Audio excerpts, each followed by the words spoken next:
Hello dear students. आज हम computer का लेक्चर नंबर 8 कर लेंगे। ठीक है, तो हमारे इनपुट डिवाइसेस लगभग हमने सारे इनपुट डिवाइसेस किए। ठीक है ना, उस पर एक दो लेक्चर लगे थे हमने वो इनपुट डिवाइसेस ऑलरेडी करे हैं। आज हम आउटपुट डिवाइसेस जान लेंगे। हमारे सिलेबस में इनपुट आउटपुट डिवाइसेस अलग से है, इसीलिए मैं इतना स्ट्रेस दे रहा हूँ।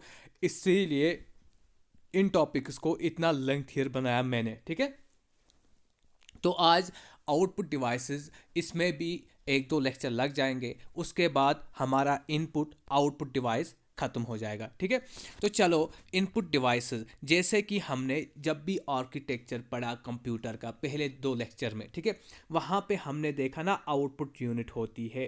ठीक है, इनपुट यूनिट, फिर प्रोसेसिंग यूनिट, फिर आउटपुट यूनिट। ये मैं आपको बार बार रिपीट करवाता हूँ इसलिए कि ताकि आपको ये आपके दिमाग में अच्छे से बैठ जाएगी। ठीक है, आज मेरी तबीयत भी ठीक नहीं है, तो चलो कोशिश करूँगा कि बेटर से बेटर डिलीवर करूँ मैं आप लोगों के लिए।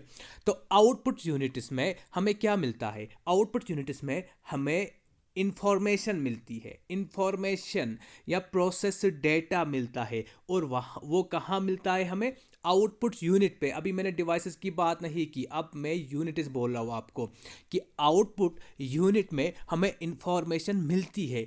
बट वो इंफॉर्मेशन क्या होती है? वो प्रोसेस डेटा होता है, जो इनपुट के थ्रू हमने डेटा दिया, फिर वो प्रोसेस हुआ और वो आउटपुट यूनिट में आता है। और आउटपुट यूनिट में जब आता है, हम किस तरह से उस इंफॉर्मेशन को यूज़ में ला सकते हैं, देख सकते हैं। ठीक है, या यूज़ में ला सकते हैं, क्योंकि हमने पहले ही बताया कि जो डेटा होता है वो रॉ मटेरियल होता है, अब तक प्रोसेस नहीं होता है। जब ये डेटा प्रोसेस होता है तो ये मीनिंगफुल डेटा बन जाता है, यानी वो डेटा बन जाता है जिसको हम इस्तेमाल कर सकते हैं, यूज़ में ला सकते हैं। ठीक है, तो जब ये डेटा यहाँ आउटपुट यूनिट में आता है तो हम इसको किसके ज़रिए यूज़ में लाते हैं? तो हम उनको आउटपुट डिवाइसेस के थ्रू यूज़ में ला सकते हैं। ठीक है ना, इसके थ्रू हम यूज़ में ला सकते हैं। तो अब आपकी आउटपुट की जो आउटपुट डिवाइसेस की डेफिनेशन अब आपको समझ आई। ठीक है, तो क्या है आउटपुट डिवाइसेस की डेफिनेशन? देखिए, those devices used to communicate the result of data processing, यानी कि उस डेटा को जो प्रोसेस हुआ है हमारे तक कम्युनिकेट कर रहे हैं कौन? यही output devices, carried out information की कंडीशन में, इंफॉर्मेशन की फॉर्म में। सो वो डिवाइसेस जो हमारे तक हमारा डेटा, प्रोसेस डेटा पहुंचाते हैं इंफॉर्मेशन की फॉर्म में, यानी कि मीनिंगफुल डेटा की फॉर्म में, जिसको हम यूज़ कर सकते हैं, उनको हम आउटपुट डिवाइसेस कहते हैं। अब देखिए, यहाँ पे थोड़ा आपको कन्फ्यूज़न होगा, लेकिन इस कन्फ्यूज़न को मैं आप लोगों को दूर करवाऊंगा। देखिए, आउटपुट डिवाइसेस दो टाइप्स के होते हैं, tangible output devices, intangible output devices. हमने ये टेंजेबल इनटेंजेबल वाला पहले भी किया था, हार्डवेयर में, सॉफ्टवेयर में। आप बोलोगे सर आउटपुट डिवाइसेस तो हार्डवेयर है हमारा, तो ये टेंजेबल डिवाइसेस है। हाँ, देखिए, मैं अब भी बोल रहा हूँ, जब हार्डवेयर की बात आएगी तो आउटपुट डिवाइसेस हमारे सॉफ्टवेयर है। लेकिन जब मैं आउटपुट डिवाइसेस की बात कर रहा हूँ, सॉरी, आउटपुट डिवाइसेस जो है वो हार्डवेयर है। ठीक है, जब हार्डवेयर की बात आएगी तो आउटपुट डिवाइसेस हार्डवेयर है। लेकिन जब आउटपुट डिवाइस की ही बात आएगी तो टेंजेबल आउटपुट डिवाइसेस और इनटेंजेबल आउटपुट डिवाइसेस। इसका क्या मतलब है? इसका ये मतलब नहीं, टेंजेबल आउटपुट डिवाइसेस वो है जिस डिवाइस को हम हाथ लगा सकते, छू सकते हैं, और इनटेंजेबल वो जिस डिवाइस को हम हाथ नहीं लगा सकते, छू नहीं सकते। ना ना ना, यहाँ पे वो अप्लाई नहीं होगा। लेकिन किस तरह से अप्लाई होगा? देखिए, टेंजेबल आउटपुट डिवाइसेस वो है जिनके थ्रू हम आउटपुट लेते हैं, और वही आउटपुट हमारा टेंजेबल होता है। उस आउटपुट को हम टच कर सकते हैं, जैसे हम प्रिंटर से हार्ड कॉपी निकालते हैं, जो उसका प्रोडक्ट है, उस आउटपुट डिवाइस का जो प्रोडक्ट आया, जो हार्ड कॉपी आई, वो अब टेंजेबल बनी ना। तो इसीलिए ये आपका प्रिंटर टेंजेबल डिवाइस में आ जाएगा, टेंजेबल आउटपुट डिवाइस में आ जाएगा। क्लियर हुआ होगा? इंटेंजेबल को भी जान लो, कंफ्यूजन को दूर करो, इस कंफ्यूजन को दूर करो यहाँ ही। ठीक है, बहुत कंफ्यूजन होगा वरना यहाँ पे। इनटेंजेबल डिवाइस कौन से डिवाइस? वो डिवाइसेस जिनका प्रोडक्ट, जिनका आउटपुट हम उसको टच नहीं कर सकते, छू नहीं सकते। जैसे कि इस वक्त आपकी स्क्रीन में आप देख रहे हो मेरी ये पीडीएफ, आप कंप्यूटर की पीडीएफ देख रहे हो, इसको तो आप टच नहीं कर सकते, बट है तो आउटपुट ही है ना, आउटपुट ही है, इसको टच नहीं कर सकते हो। तो इसको हम बोलेंगे इनटेंजेबल आउटपुट डिवाइसेस। मतलब कि यहाँ पे सॉफ्ट कॉपी होती है जिसको हम टच नहीं कर सकते। आई थिंक कि आपको ये क्लियर हुआ होगा, ठीक है। अगर एग्जाम्पल लेनी होगी आउटपुट डिवाइसेस में, जैसे हमने प्रिंटर्स देखा, क्योंकि प्रिंटर्स का जो प्रोडक्ट आता है, जो आउटपुट आता है, वो हमें हार्ड कॉपी में मिलता है, या प्लाटर्स का भी हार्ड कॉपी में हमें आता है। लेकिन मॉनिटर की बात कर लेंगे, ये आप इसको सॉफ्ट कॉपी में, यानी कि जो आउटपुट आता है सॉफ्ट कॉपी में आता है, हमारे मॉनिटर पे होता है। प्रोजेक्टर्स भी यही होते हैं, बड़े स्क्रीन। स्पीकर्स जो आप सुन रहे हो इस वक्त, मतलब आप इस वक्त सुन रहे हो थ्रू स्पीकर्स, इसको आप हाथ नहीं लगा सकते हो, बट ये आउटपुट डिवाइसेस है। और कौन से आउटपुट डिवाइस में आएगा? इनटेंजेबल आउटपुट डिवाइसेस में। आई होप कि आपको यहां तक क्लियर हुआ होगा। अब अगर मैं बात करूं आउटपुट डिवाइसेस की, सबसे पहले हम मॉनिटर्स को पढ़ लेंगे, मॉनिटर को पढ़ लेंगे। ये भी हमारा आउटपुट डिवाइस है। क्यों आउटपुट डिवाइस है? क्योंकि सर ये हमारे तक इंफॉर्मेशन पहुंचाता है, मॉनिटर हमारे तक प्रोसेस्ड डेटा को पहुंचाता है। जो इनपुट आया, हमें इंफॉर्मेशन कहाँ पे मिलती है? मॉनिटर पे, स्क्रीन पे, ठीक है, मॉनिटर पे या स्क्रीन पे। चलिए फिर आगे देख रहे किस तरह से ये काम करता है और इसकी क्या क्या टाइप्स है। तो आज हम मॉनिटर पढ़ लेंगे, ठीक है। और जब आपको ये समझ आ जाए, क्योंकि इस पे कुछ टाइप्स है, इस मॉनिटर के कुछ टाइप्स है, उनको समझना है, ठीक है, उनको समझना है अच्छे से। तो अगले 1 या 2 लेक्चर में आपके आउटपुट डिवाइसेस भी कंप्लीट हो जाएंगे। चलिए फिर, मॉनिटर को commonly you call it as video, ठीक है। इसको वीडियो भी बोलते हैं हम, visual display unit, visual display unit, ठीक है। डायरेक्ट क्वेश्चन भी यहाँ से आ सकता है, मॉनिटर का दूसरा नाम क्या है, या वीडियो किसको बोलते हैं। या वीडियो की फुल फॉर्म क्या है? विजुअल डिस्प्ले यूनिट, जिसको मॉनिटर भी हम बोलते हैं, वीडियो भी बोलते हैं। जैसे हमने देखा वहाँ इनपुट डिवाइसेस में हमारा मोस्ट कॉमनली मेन जो इनपुट डिवाइस होता था वो कीबोर्ड हमने देखा, और मॉनिटर यहाँ पे main output device of a computer है, ठीक है। Main output device of a computer is monitor. और मैंने आपको बताया हर डिवाइस के साथ हम कोशिश कर रहे हैं कि इसको इन्वेंट किसने किया, डिस्कवर किसने किया, वो आपको साथ साथ बताएंगे, ठीक है। सो मॉनिटर को डिस्कवर किया फर्डिनेंड ब्रेन ने, ठीक है। हाँ, अब देखो इंपॉर्टेंट यहाँ से किस तरह से आपको कंसेप्ट को समझना है, ठीक है। पिक्सल की बात बताऊंगा। जो हम बोलते हैं अक्सर, यार इसका रेजोल्यूशन अच्छा नहीं है, ठीक है, इस स्क्रीन का रेजोल्यूशन अच्छा नहीं है, मेरे मोबाइल स्क्रीन का रेजोल्यूशन अच्छा नहीं है, किसी का हाई रेजोल्यूशन, किसी का लो रेजोल्यूशन, वही देख लेंगे किस तरह से वो काम करते हैं। जब भी मॉनिटर की बात करेंगे हम, तो मॉनिटर में क्या आते हैं? हमें पिक्टोरियल्स आते हैं, इमेज आती है, ठीक है ना। इमेज की फॉर्म में हम मॉनिटर में देख सकते हैं। तो क्या होता है? It forms image from टिनी dots, जो छोटे छोटे डॉट्स होते हैं उनसे ही इमेज बनती है। जैसे कि हम मोबाइल लेते हैं दुकान से, हम पहले फ़ोटो उठाते हैं, बोलते हैं यार इसकी पिक्सल्स फट जाती है। जो पिक्सल्स फट जाती है ना, उसी को हम डॉट्स बोलते हैं। डॉट्स या पिक्सल्स, वही पिक्सल्स है आपका, वही डॉट्स है। और जब जिसका बेहतर पिक्सल होगा, जिसका पिक्सल नहीं टूट जाता है, उसको हम बोलते हैं इसका रेजोल्यूशन अच्छा है। वही देख लेंगे किस तरह से हम बताते हैं, ठीक है। चलिए, इस डॉट्स को हम पिक्सल्स भी बोलते हैं, और ये एक रेक्ट एंगुलर की शेप में होते हैं, arranged in rectangular form, ठीक है। स्क्वायर नहीं, सर्कल नहीं, रेक्ट एंगुलर फॉर्म, ठीक है।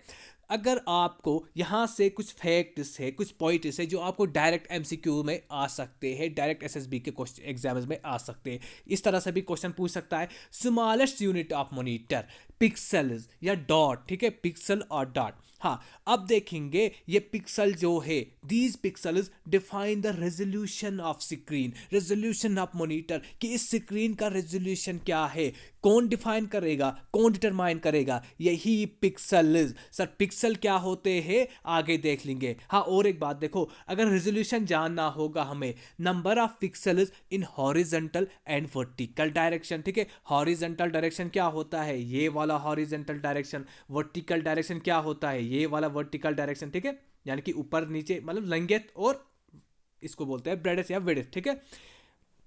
यही आपका हॉरिजेंटल और वर्टिकल डायरेक्शन है। मैंने आपके सामने एक स्क्रीन बनाया, for example this is a screen, horizontal vertical direction में पिक्सल्स है, ठीक है। यहाँ पे मैंने पिक्सल्स क्या होते हैं, एक्चुअली कुछ नहीं होते हैं, डॉट्स होते हैं। देखिए डॉट्स, ये डॉट्स है, और ठीक है, ये स्क्रीन एक बनाया मैंने आपके सामने। चलिए फॉर एग्जाम्पल मुझे देखना है इसका रेजोल्यूशन क्या है, क्या ये हाई रेजोल्यूशन है, इसका लो रेजोल्यूशन है, कैसे देखूँ। पहले हम थोड़ा कुछ और भी फैक्ट जान लेंगे, डिटेल थोड़ा इसकी और भी जान लेंगे। जो पिक्सल्स के बीच में डिस्टेंस होती है, लेकिन डायगोनल डिस्टेंस याद रखिएगा, डायगोनल डिस्टेंस जो पिक्सल्स या डॉट्स दो के बीच में होती है, इसको हम बोलते हैं डॉट पिच, ठीक है, डॉट पिच। एक सेकंड में फिर से बनाता हूँ, ये आपका स्क्रीन, ठीक है, ये डॉट्स है। और डायगोनल में जो हम देख लेंगे, ठीक है, डायगोनल में जब हमने इन दो के बीच में डिस्टेंस देखा, डॉट पिच बोलेंगे, लाइन पिच बोलेंगे, या स्ट्रिप पिच बोलते हैं इसको, ठीक है। तो ये क्लियर है यहाँ तक, इस डिस्टेंस को हम डॉट पिच बोलेंगे। जितने जितने पिक्सल्स आपस में नज़दीक होंगे उतना रेजोल्यूशन हाई होगा, और जितने दूर होंगे ना उतना रेजोल्यूशन कम होगा। ये बात समझ लो, यहाँ ये बात समझ लो, मोर पिक्सल इज हाई रेजोल्यूशन, यानी कि जितने जितने पिक्सल्स क्लोज होंगे, फॉर एग्जांपल क्लोज होंगे ना, उतनी उतनी रेजोल्यूशन हाई होती है, पिक्सल्स नहीं फट जाते हैं, ठीक है, रेजोल्यूशन हाई होती है जितने जितने पिक्सल्स नज़दीक नज़दीक होंगे। और जितने जितने पिक्सल्स दूर होंगे, फॉर एग्जांपल यहाँ पे एक, यहाँ पे एक, यहाँ पे एक, तो उतने उतने रेजोल्यूशन इसका कम होगा। क्लियर यहाँ पे। अब देखो अगर डॉट पिच से हम निकालेंगे रेजोल्यूशन कितना होता है। सो जितना जितना डॉट पिच दूर होगा, यानी कि जितनी इसकी डिस्टेंस होगी उतना रेजोल्यूशन कम होगा, और जितना ये नज़दीक होंगे, जितना डॉट पिच कम होगा, नज़दीक होगा, ठीक है, पिक्सल्स नज़दीक होंगे ना, उसका मतलब डॉट पिच कम होगा, इसकी डिस्टेंस कम होगी, तो उतना रेजोल्यूशन इसका हाई होगा। आई होप आप लोगों को यहाँ से ये पॉइंट क्लियर हुआ होगा।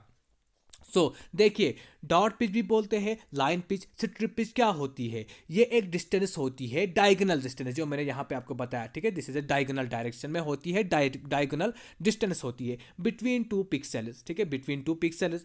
सो मोर डॉट पिच लेस रेजोल्यूशन, जितनी ज़्यादा डिस्टेंस होगी उतनी कम रेजोल्यूशन होगी, क्योंकि दूर होंगे ना उतने उतने पिक्सल्स दूर होंगे, जितनी ज़्यादा डॉट पिच होगी, जितनी कम डॉट पिच होगी, यहाँ पे कम डॉट पिच, कम स्पेस, कम डिस्टेंस, तो यहाँ पे इसका रेजोल्यूशन हाई होगा। Okay clear. बस यही बात मैंने यहां पे लिखा है, less dot pitch more is the resolution, better resolution होगा उस वक्त, ठीक है। अब देखेंगे एस्पेक्ट रेशियो, किस तरह से हम एस्पेक्ट रेशियो को देख रहे हैं। ये होता है horizontal is to vertical length. जैसे फॉर एग्जांपल वो क्या होता है, जैसे हम अक्सर देखते हैं 9:16 या 16:9, ठीक है, फॉर एग्जांपल बोल रहा हूं मैं। हम पहले हॉरिजेंटल देख रहे हैं, ठीक है, जब मैंने 9:16 बोला उसका मतलब हॉरिजेंटल इस वक्त इसका रेशियो 9 है, और वर्टिकल में ये 16 है, चाहे 9 इंच है 16 इंच, चाहे 9 फीट है 16 फीट, ठीक है ना। मतलब जो भी हम क्वांटिटी मेजरमेंट की लेंगे तो उस हिसाब से ये हम इसको हॉरिजेंटल और वर्टिकल में मेजर करते हैं। उसके बाद और एक टर्म होती है रेफ्रेश रेट। क्या होती है ये आपके मतलब क्वेश्चन में डायरेक्ट पूछ सकते हैं, इसीलिए मैंने यहाँ पे इनको फैक्चुअल की पॉइंट्स पे लिखा है, वन लाइनर पॉइंट्स पे लिखा है। रेफ्रेश रेट क्या होती है, दूसरा नाम क्या है रेफ्रेश रेट का, वर्टिकल स्कैनर, ठीक है। नंबर ऑफ टाइम्स डिस्प्ले हम करते हैं ना, वो डिस्प्ले को अपना अपडेट रिफ्रेश करते हैं, ठीक है, तो वही होता है refresh rate. Number of times display update होगा, अपडेटेड या स्कैनड पर सेकंड, ठीक है, एक सेकंड में कितनी बार डिस्प्ले अपडेट होता है या स्कैन होता है वर्टिकली, उसको हम रेफ्रेश रेट बोलते हैं। चलिए फिर अब आएंगे हम मॉनिटर पे। ये भी मॉनिटर के फैक्ट्स, लेकिन ये फैक्ट्स थे, डायरेक्ट क्वेश्चन इनमें से पूछ सकते हैं। On the basis of colour monitor is classified into, ठीक है, कलर की बेसिस में कि मॉनिटर कितने कलर को सपोर्ट करता है, या मोनोक्रोम डिस्प्ले यूनिट बोलेंगे या कलर डिस्प्ले यूनिट मॉनिटर होता है। ठीक है, क्या होता है, मोनो का मतलब होता है सिंगल, मोनो का मतलब होता है एक यूनिट। सो मोनोक्रोम जो डिस्प्ले यूनिट मॉनिटर होते हैं ये एक colour at a time support करता है। ठीक है, और जो कलर डिस्प्ले मॉनिटर होता है 256 कलर्स एट ए टाइम। अब देख लेंगे टाइप्स ऑफ मॉनिटर, मॉनिटर की क्या क्या टाइप्स है। ठीक है, इन टाइप्स को मतलब आपको मुझे लगता है नाम याद रखना होगा, और इनमें थोड़ा टेक्नोलॉजीज क्या यूज़ होती है, इससे ज़्यादा और कुछ आपको इसमें कुछ खास याद नहीं रखना है। चलिए फिर कर लेंगे हम स्टार्ट। पहली टाइप कैथोड रे ट्यूब, ठीक है, CRT, cathode ray tube. Shape rectangular होती है। ओके, हाँ देखिए, अब it works in the same way as the television. जैसे पहले मतलब पुराने ज़माने का आप टेलीविज़न जब देखेंगे ना, वैसे ही ये भी CRT भी मतलब ये भी ऐसे ही होते हैं। या अगर आप देख लोगे ये मॉनिटर के जो पहले पहले ज़माने में कंप्यूटर्स आते थे ना, वहाँ पे ये टेक्नोलॉजी लगती थी और उनको हम CRT बोलते थे, CRT मॉनिटर्स। ठीक है, CRT या cathode ray tube has vacuum tube. जब इनको वैक्यूम ट्यूब होता है, वो बड़ा सा ट्यूब होता था, ठीक है, इलेक्ट्रॉन गन होता था उसमें। किस तरह से वो काम करता था, इलेक्ट्रॉन किस तरह से काम करता था, स्ट्राइक होते थे electron. CRT works by moving an electron. जब इलेक्ट्रॉन एक जगह से दूसरी जगह मूवमेंट करता है तो करंट भी अपने साथ ले जाता है, फ्री इलेक्ट्रॉन्स की बात करता हूँ मैं। ठीक है, तो CRT works by moving an electron beam back and fourth, यानी कि टू एंड फोर्थ लेता था across back of the screen. ठीक है,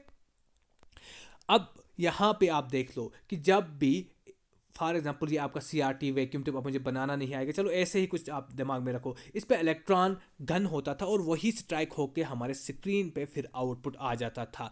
और ये स्क्रीन जो थे ना, स्क्रीन मोस्ट इंपॉर्टेंट है, फास्फोरेसेंट एलिमेंट्स के होते थे, और इन स्क्रीन को हम फास्फोरस बोलते थे, फास्फोरस स्क्रीन बोलते थे। ठीक है, हाँ, जब पहले भी हमने जब फर्स्ट जनरेशन में देखा वैक्यूम ट्यूब इस्तेमाल हुआ स्विचिंग डिवाइस, तो हमने बोला इनका डिसएडवांटेज ये था कि ये बड़े थे। तो वही सेम आपको यहाँ पे भी देखने को मिलेगा। आपके CRT जो है ना, कैथोड रे ट्यूब, ये बड़े हैं, लार्ज इन साइज, और इमिट करते थे रेडिएशंस, क्यों, इलेक्ट्रॉन गन्स थे इन पे, तो रेडिएशंस भी बहुत सारी इमिट करते थे। ये दो इसकी डिसएडवांटेज से। तो अब आया आपको समझ में, CRT क्या था, फंक्शन किस तरह से करता था, जैसे कि हमारा टेलीविजन, वैसे ही ये भी काम कर रहा था, पुराने जमाने का टेलीविजन। ठीक है, और इस पे वैक्यूम ट्यूब होता था, इलेक्ट्रॉन गन्स होते थे उस ट्यूब में, तो वही इलेक्ट्रॉन जब मूवमेंट करते थे तो हमारे स्क्रीन पे आउटपुट आता था। ठीक है, ओके, आई होप क्लियर।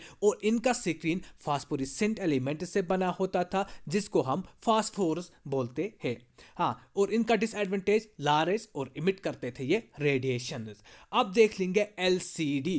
इससे भी आप सब जानते होंगे, अक्सर हम बोल रहे थे यार, जब मतलब थोड़ा टेक्नोलॉजी एडवांस हुई, बोले थे यार LCD लाएंगे हम। क्या मतलब था LCD का, लिक्विड क्रिस्टल डिस्प्ले। ठीक है, लिक्विड क्रिस्टल डिस्प्ले। ये स्क्रीन ज़्यादातर देखो, ऊपर वाले जो स्क्रीन है ना, वो डेस्कटॉप में इस्तेमाल होते थे पहले पहले, जो मैंने बताया आपको, पहले पहले कंप्यूटर्स में जो पहले पहले वो सिस्टम आता था, उन पे यूज़ होते थे CRT।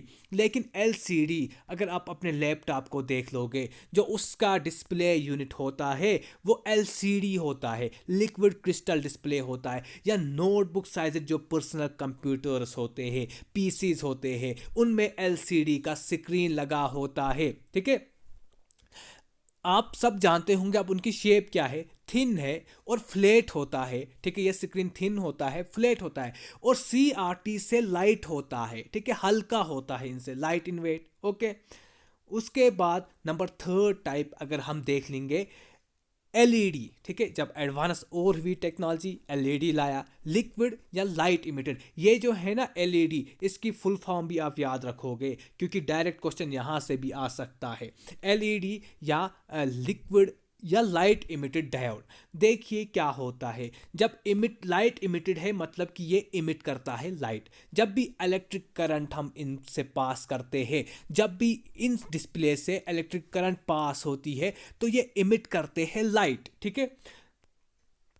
एलईडी यूज अब लाइट जब इमिट करते हैं तो किस तरह की लाइट्स इमिट करते हैं, किस तरह की लाइट प्रोड्यूस होती है। यूजुअली रेड लाइट प्रोड्यूस होती है, लेकिन अब मॉडर्न टेक्नोलॉजीज में हम आर जी बी भी देख रहे हैं। जो हमारा लाइट इमिटिंग डायोड है वो रेड लाइट भी इमिट करता है, ग्रीन लाइट भी अब इमिट करने लगे हैं और ब्लू लाइट भी इमिट हो रहे हैं, ठीक है, क्लियर है। एज वेल एज अब वाइट लाइट भी इमिट हो रहे हैं। कहां पे? एलईडी स्क्रीन में, एलईडी लाइट इमिटेड डायोड या लिक्विड इमिटेड डायोड, ठीक है। आई होप क्लियर, इस ये याद रखना, ठीक है। R G B, red green blue, और ये शार्पर हुए अब, यानी कि इनमें शार्पनेस आ गई। किन से? आपके एलईडी से, आपके एलसीडी से ये थोड़ा थोड़ा नहीं बहुत शार्पर अब बन गए। और एक टाइप है 3D मॉनिटर, इस पे उतना कुछ खास याद नहीं रखना है। 3D क्या होता है? 3 डायमेंशनल डायरेक्शन होता है। 3D मॉनिटर्स एक इंसान को जो देख रहा है इस स्क्रीन को फील करता है कि मैं रियलिटी में ये देख रहा हूँ, खुद से फील कर रहा है कि मैं भी कहीं इसमें मतलब रियलिटी में हूँ, ठीक है। यानी कि रियल डायरेक्शन आता है इंसान को कि मैं रियलिटी में देख रहा हूँ, ठीक है ना। तो ये वर्चुअल रियलिटी इस इंसान को लग रहा है कि ये रियलिटी है, वर्चुअल रियलिटी फील होती है इंसान में, यूज़र में। 3D मॉनिटर में उतना कुछ खास नहीं है, बस CRT में याद रखना है कि वैक्यूम ट्यूब टेक्नोलॉजी थी, ये याद रखना है वहाँ पे, हाँ ठीक है। और LED में क्या था? रेड लाइट यूजुअली इमिट करते थे, लेकिन बाद में जब एडवांसमेंट्स आई तो RGB का बैंड बना, रेड ग्रीन ब्लू, ठीक है। और इससे डिटेल में हमें पढ़ने की ज़रूरत नहीं है। अगर फिर भी आप लोगों को इससे भी डिटेल चाहिए तो आप मुझे बताएं, लेकिन आपके एग्जाम के पॉइंट ऑफ व्यू से इतना इंपॉर्टेंट नहीं है। सिर्फ इनकी टाइप्स आपको जानने हैं और इनकी थोड़ा फंक्शन जानने हैं। हाँ, अब देख लेंगे हम थिन फिल्म ट्रांजिस्टर्स, ठीक है, TFT। एक्टिव मैट्रिक्स LCD भी बोलते हैं हम इसको, ये बात याद रखो, ठीक है ना। एक्टिव मैट्रिक्स LCD भी काम में आता है यहाँ पे। और ये ब्राइट है, कलरफुल है, फास्टर है, कुछ खास नहीं है, बस ये एक्टिव मैट्रिक्स LCD याद रखो TFT में, इतना आप लोगों के लिए काफ़ी है। तो आज ही मैं करवाता बाकी आउटपुट्स, लेकिन एक बार आप इसको जान लो। और थोड़ा आज मेरी तबीयत ठीक नहीं है, ठीक है ना। कल या परसों 1-2 लेक्चर में आपके आउटपुट डिवाइसेस खत्म हो जाएंगे, ठीक है। Thank you very much, thanks a lot.